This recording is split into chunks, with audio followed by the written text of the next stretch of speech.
दोस्तों नमस्कार, बिहनिया संजय से मैं कौशल तिवारी। गुजरात में कल हुए पहले चरण के मतदान ने राजनीतिक दलों की धड़कनें बढ़ा दी हैं। हाई वोल्टेज प्रचार के बाद भी 6 से 7% वोट कम पड़े हैं और यह चौंकाने वाला है। सस्पेंस बरकरार है कि सत्ता की चाबी यदि सौराष्ट्र से होकर जाती है तो वह किसके हाथ लग गई। एक बात तो तय है कि आम आदमी पार्टी पहले चरण के मुकाबले में सत्ता की चाबी से बेहद दूर है। वह केवल 12 से 15 सीटों के बीच ही अपनी उपस्थिति दर्ज करा पाई, लेकिन जो चुनाव के पैटर्न है मतदान के, वह हैरान करने वाला है, क्योंकि इस पैटर्न ने भाजपा कांग्रेस दोनों की धड़कनें बढ़ा दी हैं, दोनों में बेचैनी बढ़ा दी है। दरअसल पिछले चुनाव में भारतीय जनता पार्टी ने इन 89 सीटों में से 48 सीटें जीती थी और कांग्रेस 38 सीटें, 1 सीट एनसीपी और 2 सीट आदिवासी समाज के लोगों ने जीत हासिल की थी।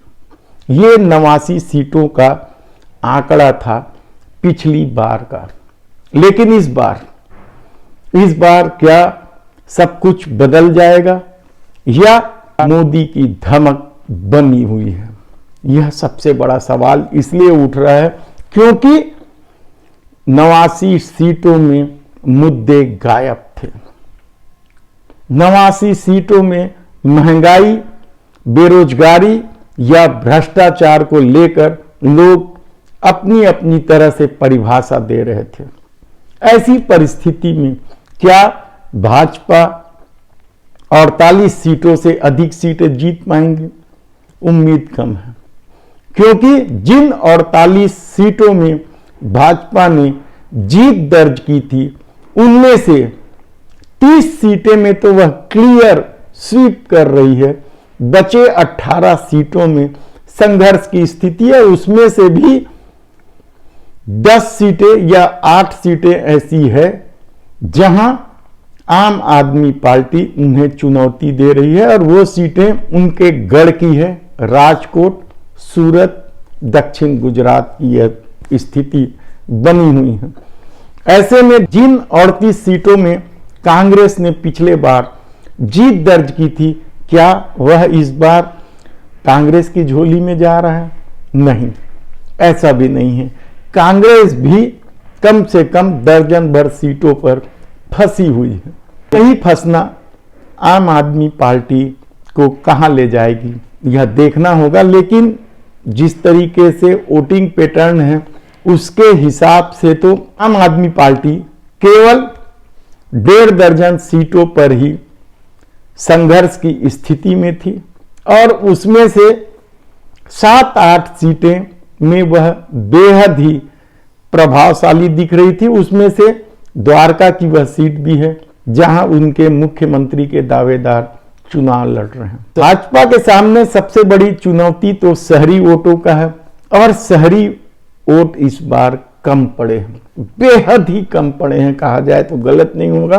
और कहा जा रहा है कि जब जब वोट परसेंटेज कम होते हैं भाजपा के लिए दिक्कत शुरू हो जाती है।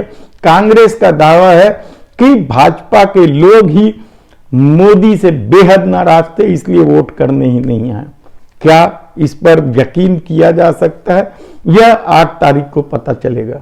लेकिन सबसे बड़ा सवाल तो कांग्रेस का है, क्या वह 38 से आगे बढ़ पाएगी? कहना मुश्किल है, क्योंकि वह भी दर्जन भर सीटों पर फंसी हुई है और शहरी क्षेत्रों में जरूर उसने कुछ कमाल दिखाने की कोशिश की है।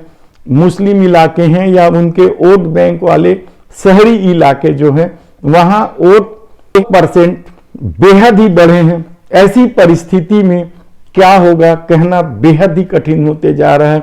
लेकिन एक बात तो तय है कि गुजरात के लोगों ने इस बार सभी राजनीतिक दलों को बुरी तरह से चौंकाया है। और वोटिंग पैटर्न में भी इनका असर साफ तौर पर दिख रहा था।